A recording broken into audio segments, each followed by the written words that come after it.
EC పారిపోతుంది, bullet కి దొరకకుండా పారిపోతుంది. వెరిఫై చేద్దాం రమ్మంటే బుల్లెట్ కూడా దొరకంత స్పీడ్ తో ఈసీ పారిపోతుంది. రండి లెక్కలు తెలుద్దాం రమ్మంటే మీరు లెక్క పెట్టడానికేమో చాలా టైం పడుతుంది అంట. ఎంత టైం పడుతుంది? 5-6 గంటల్లో లెక్క పెట్టచ్చు. ఇప్పుడు మనం ఆధార్తో సహా చెప్పినాం, మనం 5-6 hours లెక్క పెట్టచ్చు అని. సో ఈసీ అక్కడ అబద్ధం చెప్పింది. ఫీజు ఏమో 47,200 పెట్టింది. సరే, ఇప్పుడు ఈసీ ఎన్ని అడ్డంకులు పెట్టిందో చూడండి. లెక్క పెట్టడం కోసము ఎన్ని అడ్డంకులు పెట్టింది చూడండి. నేనేమంటా, ఈసీ ఓన్లీ ఒక పవన్ కళ్యాణ్కి, ఒక చంద్రబాబు నాయుడుకో, ఒక ఛత్తీస్గఢ్కో, ఒరిస్సాకో, లేకపోతే ఆంధ్రప్రదేశ్కో వీళ్ళకి ఏమైనా అమ్ముడు పోయిందా అనేదే కదా మీరు డైరెక్ట్ అంటున్న వాదం. ఈసీ వీవీప్యాట్లని దేశవ్యాప్తంగా లెక్క పెట్టద్దు అంటుంది. సరే, వాళ్ళకు ఉన్నటువంటి ఇబ్బందులు ఏంటో వాళ్ళు చెప్పారు.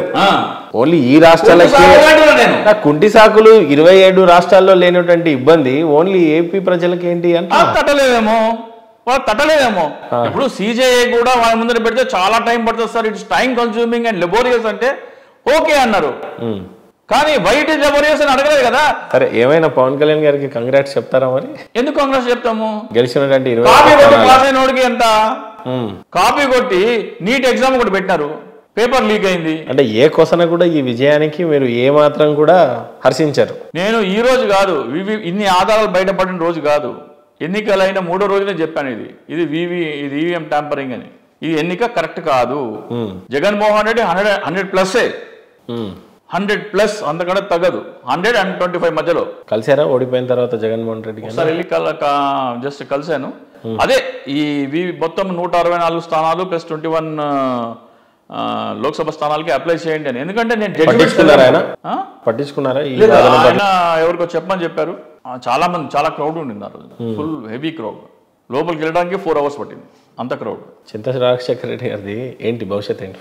భవిష్యత్ ఏముంది? ఒక భవిష్యత్ అంటే ఒక ఫ్యూచర్, దానికి వైసీపీ గెలిస్తే ఒక ఫ్యూచర్ ఉంటుంది, ఓడిపోతే ఒక ఫ్యూచర్ ఉంటుంది అని ఏం లేదు.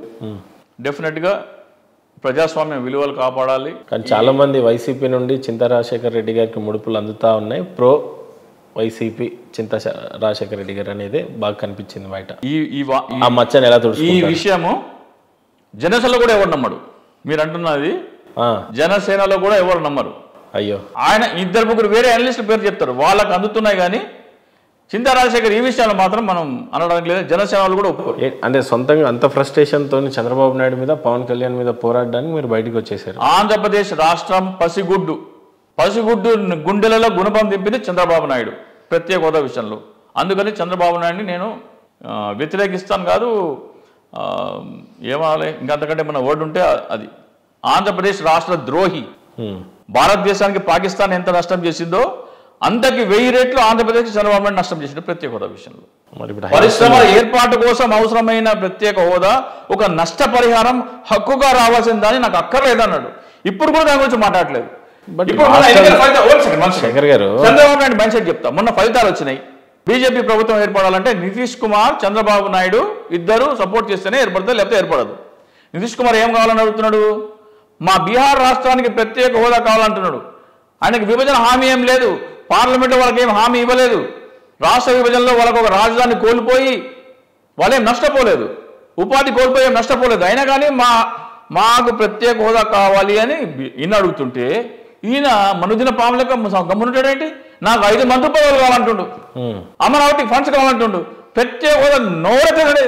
చంద్రబాబు నాయుడు కేవలం అమరావతి దోచుకోవడానికే చంద్రబాబు నాయుడు, పవన్ కళ్యాణ్ అమరావతి 5 లక్షల కోట్లు, ఇందాక చెప్పిన లెక్క 5 లక్షల కోట్లు దోచుకోవడం కోసం మాత్రమే ఎన్నికల్లో పోటీ చేశారు, పొత్తు కలిశారు. వాళ్ళ ఏకైక టార్గెట్ అమరావతిలో దోపిడీ. ఆ దోపిడీ కోసం వచ్చారు. ప్రజలకి సంక్షేమ పథకాలు ఇవ్వడం కోసం కానీ, మంచి పరిపాలన చేయడం కోసం కానీ వాళ్ళకి వీసమెత్తే ఉద్దేశం కూడా లేదు. అమరావతి అనే 5 లక్షల కోట్ల దోపిడీ కోసం మాత్రమే వాళ్ళు వచ్చారు. పరిపాలన దక్షుడు అని చెప్పి ఆయనకు అప్పటి నుంచే పేరుంది. ఆయన సొంత విజనరీ అని చెప్పేసి ఆయనకి ఎప్పటి నుంచో పేరుంది. ఏమంటాడు? దోచుకోవాలంటే ఈ రోజు కొత్తగా అమరావతిలో మట్టి వేయడానికి తప్పితే అమరావతి దేనికి పనికిరాదు. ఈ రోజు రోడ్లు కానీ ఏదైనా హస్తవస్తంగానే ఉన్నాయి, ఎక్కడ వేసినా కూడా అక్కడే ఉన్నాయి. దాన్ని కంటిన్యూ చేయకుండా అనేక మంది రియల్టర్స్ ఎంతగానో నష్టపోయారు. జరగాల్సిన ఘోరం జరిగిపోయింది. ఈ రోజున ఒక రాజధాని అదే కంటిన్యూ చేసుంటే జగన్మోహన్ రెడ్డి పరిస్థితులు ఇంకోలా ఉండేది ఏపీకి. సరే, ఏదేమైనా నేను ఇందాక మీకు అన్నా అయిపోయిన పెళ్లికి 5 సంవత్సరానికి ఇప్పుడు మనం బాధలు పడి లాభమేం లేదు. ఇక ఫైనల్ గా చింత రాజశేఖర రెడ్డి గారి జీవిత ఆశయం ఏంటంటే ఏం చెప్తారు మీరు? నా ఆల్మోస్ట్ రిటైర్మెంట్ ఏజ్ ఉంది.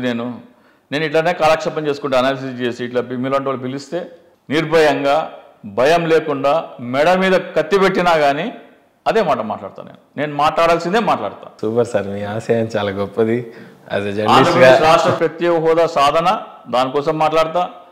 ఆంధ్రప్రదేశ్లో ఎన్నికలు దోచుకోబడ్డాయి దాని మీద మాట్లాడతా. దాంట్లో మాత్రం ఎక్కడ కాంప్రమైజ్ ఏది ఉండదు. బట్ ఆ ఆశయం కూడా చాలా గొప్పదే సార్. వయసులో చాలా చిన్నవాడినే కానీ ఖచ్చితంగా అవన్నీ సిద్ధింపజేయాలని మనస్ఫూర్తిగా కోరుకుంటూ ఇచ్చినటువంటి మీ విలువైన టైంకి థ్యాంక్ యూ సో మచ్. త్వరలోనే ఎన్డీఏ ప్రభుత్వం ఇండియా ప్రభుత్వం కూలిపోయి ఇండియా ప్రభుత్వం రాబోతుంది. కేంద్ర ప్రభుత్వంలో ఇండియా కూటమి కేంద్ర ప్రభుత్వంలో మహారాష్ట్ర ఎన్నికలు అయిపోగానే దాదాపు ఏంటి ఈ మధ్య అనాలిసిస్ట్ గా మానేసి ఆస్ట్రాలజీ కూడా చెప్పడం ప్రారంభించారు. మీరు నార్త్ ఇండియా ఛానల్స్ చూడట్లేదా? నిన్న హిందీ బెల్ట్ లో జరిగిన బంద్ చూడలేదా మీరు? రిజర్వేషన్ కి వ్యతిరేకంగా నరేంద్ర మోడీ మీద ఏ స్థాయిలో అక్కడ మొత్తం దాదాపు 70 నోటిఫికేషన్ వస్తే ఉద్యోగాల కోసము 70కి 70 పేపర్ లీక్. ఉద్యోగస్తులు ఏ స్థాయిలో ఆగ్రహంగా ఉన్నారు. ఎందుకు? ఈ ఉత్తరప్రదేశ్లో ఎన్ని సీట్లు వచ్చినాయి? పోయినసారి 72 వస్తే ఈసారి 32 వచ్చినాయి. 40 సీట్లు ఎగిరిపోయినాయి. యూపీ అయోధ్య రామాలయం కట్టిన రాష్ట్రంలో 40 సీట్లు ఎగిరిపోయినాయి. 72 నుంచి 80కి వస్తామని చెప్పిన వాళ్ళు 40 కూడా రాలేదు. 32 స్థానాల దగ్గర ఆగిపోయినారు. సో ఇవన్నీ మనం చూసుకుంటే హిందీ బెల్ట్లో Narendra Modi chapter close, BJP chapter close. వాళ్ళే మహారాష్ట్ర ఎన్నికలు అయిపోయిన తర్వాత గడ్కరీని కూర్చోబెట్టాలా, యోగి ఆదిత్యాన్ని కూర్చోబెట్టాలా అని వాళ్ళే ఆల్రెడీ ఎక్సర్సైజ్ స్టార్ట్ చేసినారు. ఆల్రెడీ కొంచెం హిందీ న్యూస్ కూడా ఫాలో అవ్వండి, జాతీయ ఛానల్ చూడండి, దేశంలో ఏం జరుగుతుందో చూడండి. మా వరకైతే ఇలాంటి ఇన్ఫర్మేషన్స్ రాలా. చూడండి నిజంగా మీరు, ఎందుకంటే నాకు అక్కడ కూడా ఛానల్స్ వాళ్ళు ప్యానలిస్ట్ గా పిలుస్తున్నారు కాబట్టి నాకున్న ఆసక్తితో నేను ఎప్పటి నుంచో కంటిన్యూగా చూస్తూ ఉంటాను. డైలీ లేకపోతే కనీసం ఆల్టర్నేటివ్ ఒకసారి సరే నేను పాకిస్తాన్ న్యూస్ చూస్తా, హిందీ న్యూస్ డైలీ కంపల్సరీ చూస్తాను. మరి 27లో బైఫర్గేషన్ యాక్ట్స్ ఉన్నాయి మనకి, అంటే పార్లమెంట్ స్థానాలు ఎక్కువగా పెరగడానికి ఆస్కారం ఉన్నాయి. అప్పుడు వాటికి కూడా ఎలక్షన్స్ వచ్చే ఆస్కారం ఉంది. ఇండియా మొత్తంలో 200-300 పార్లమెంట్ స్థానాలు పెరగనున్నాయి అని వింటున్నాం. అట్లాగే వేలను కొలది అసెంబ్లీ స్థానాలు కూడా పెరగనున్నాయి అని అంటున్నారు. వాటికి అప్పుడు ఎలక్షన్స్ వస్తాయి, మేబీ అది జంబ్లీకి దారి తీస్తుందేమో అని కూడా ఒకటి వినిపిస్తూ ఉంది. అంతవరకు నరేంద్ర మోడీ అయితే ప్రధానమంత్రిగా ఉండడు. అండ్ నంబర్ 1 దానికి కూడా ఒక పెద్ద దక్షిణాది రాష్ట్రాలకి చాలా తీవ్రమైన అన్యాయం జరుగుతుంది. ఎక్కడైతే జనాభా ఆధారంగా మీకు పెరుగుతుందో ఉత్తర భారతదేశంలో జనాభా విపరీతంగా పెరిగింది. ఇక్కడ ఫ్యామిలీ ప్లానింగ్ అడాప్ట్ చేయడం వల్ల జనాభా చాలా తక్కువగా పెరిగింది. సో మనకి పెరిగే సీట్లు సపోజ్ 25 పార్లమెంట్ ఉంటే మనకి 8-8 పెరుగుతాయి. అత్యధికంగా అటు సైడ్ బాగా పెరుగుతాయి. సో ఉత్తరాది దక్షిణాది డిస్పారిటీ ఏమైందో ఇంకా గ్యాప్ పెరుగుతుంది, ఉత్తరాది డామినేషన్ పెరుగుతుంది. దాని గురించి దక్షిణాది రాష్ట్రాన్ని ఒకటయ్యి ఇప్పుడున్న సీట్లకు తమాషా ప్రకారంగా ఇప్పుడు 10 ఉంటే దాన్ని 12 చేస్తారా, 13 చేస్తారా, అట్లా 2-3 పెంచుతారా. ప్రతి రాష్ట్రానికి 6 రేషియోలు పెంచాలి, కానీ జనాభా తమాషా పెంచకూడదని దక్షిణాది రాష్ట్రాలన్నీ మేల్కొని ఆ దిశగా ఇప్పటి నుంచే ఒక వాయిస్ రేజ్ చేయాల్సిన అవసరం ఉంది. ఖచ్చితంగా అదే రోజు కనుక జరిగితే మళ్ళీ కూర్చున్నాం ఇదే స్టూడియోలో. ఎన్డీఏ కూటమి నిజంగా పడిపోద్ది. ఎన్డీఏ కూటమి పడినా పడకపోయినా కానీ మహారాష్ట్ర ఎన్నికల తర్వాత నరేంద్ర మోడీ ప్రధానమంత్రిగా ఉండడు. నితిన్ గడ్కరీ కానీ యోగి ఆదిత్యనాథ్ కానీ four front runner Amit Shah అయినప్పటికీ గుజరాత్తో బీజేపీ కానీ బీజేపీ మాతృ సంస్థ అయిన ఆర్ఎస్ఎస్ కానీ డెడ్ అగేన్స్ట్గా ఉన్నారు. ఈ గుజరాత్ లాబీ అంటున్నారు, దాన్ని తొలగించాలని వాళ్ళు కృతనిశ్చయంతో ఉన్నారు. మోడీకి అహంకారం పెరిగింది అని స్వయాన మోహన్ భగవత్ గారు అన్నారు ఎన్నికలు అయిపోయిన తర్వాత. అహంకారం మనిషి నాశనం. ఇప్పుడు మిజోరంలో ఏం జరుగుతుంది, ప్రధానమంత్రి ఏం చేస్తున్నాడు అని మోహన్ భగవత్ గారు మాట్లాడుతున్నారు. మోహన్ భగవత్ గారు మోడీ గారు అన్నారు అహంకారం పెరిగింది అన్నారు. అంటే బహిరంగ సభలో చెప్పాడా లేకపోతే పర్సనల్ గా? దయచేసి అందుకని ఉత్తరాది న్యూస్ కూడా ఫాలో అవ్వండి. నేను నా తల్లి గర్భాన జన్మించలేదు, దేవుడు నన్ను నేరుగా భూమి మీదకి పంపించాడు అన్నాడు కదా మోడీ. అది విన్నారా మీరు? విన్నారా? వినలేదా? నేను ఆయన తల్లి గర్భంలో పుట్టలేదంట, డైరెక్ట్ దేవుడు పంపించాడంట ఆయన భూమి మీదకి. ఏమైనా క్లిప్పింగ్స్ ఉంటే మాతో షేర్ చేయండి. మహేష్ భగత్ గారికి నేను నిజంగానే ఆ మాట ఉంటే ఆ మాటకి అన్నారు ఆయన, దేవుడు నన్ను నేరుగా పంపించాడు, నేను అవతార పురుషుడు అంటే అంత అహంకారం పనికిరాదని. ఓకే, అదండి. ఏదేమైనా ఈవీఎం ట్యాంపరింగ్స్ జరిగింది అని అంటున్నారు. ఒక పక్క వీవీప్యాడ్లను ఖచ్చితంగా లెక్కింపజేస్తే అది నిజంగా మాలాంటి వాళ్ళ డౌట్లు కూడా క్లియర్ అవుతాయని అది సగటు భారతీయుడిగా కోరుకుంటున్నాను. నేను కూడా చింత రాజశేఖర్ గారు ఇచ్చినటువంటి ఇన్ఫర్మేషన్ చాలా చోట్లలో మెప్పించడానికి కాదు కానీ వాస్తవాలు చెప్తారు ఎప్పుడైనా. సో ఆ వాస్తవాలు మీరు చూసి రేపటి రోజు ఏంటి అనేది చూద్దాం. Right. Thank you so much sir.